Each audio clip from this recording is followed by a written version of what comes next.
గౌరవ ముఖ్యమంత్రి గారు ఆనాడు గౌరవ ప్రధానమంత్రి గారిని కోరి మీరు ఎప్పుడు జూన్ 21 నాడు యోగా ప్రపంచ వ్యాప్తంగా నిర్వహిస్తారు, ఈసారి మాకు విశాఖపట్నంలో అవకాశం ఇవ్వండి, ఎప్పుడు లేని విధంగా యోగాంధ్రలో మేము చేసి చూపిస్తామని కోరటం జరిగింది.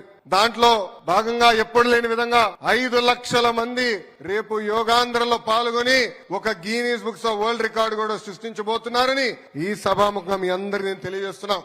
యోగా అనేది కేవలం ఆసనాలు కాదు, ఒక వే ఆఫ్ లైఫ్, మనందరికీ క్రమశిక్షణ నేర్పేది.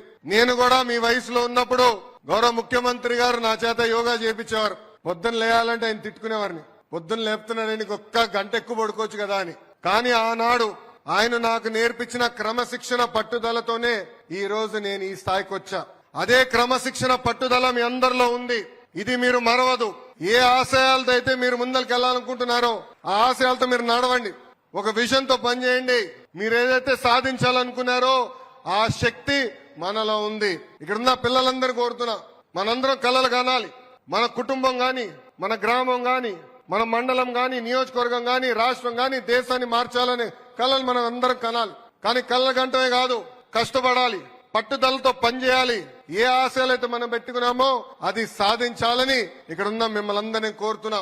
గౌరవ మంత్రి గారు సంధ్యారాణి గారిని ఈ సభాముఖంగా నేను అభినందిస్తున్నా. ఇది ప్రారంభం మాత్రమే. మీరే పట్టుదలతో అయితే పిల్లలు మీరు ఇక్కడ ఈ సూర్య నమస్కారం చేశారో మా అందరి పైన బాధ్యత పెరిగింది.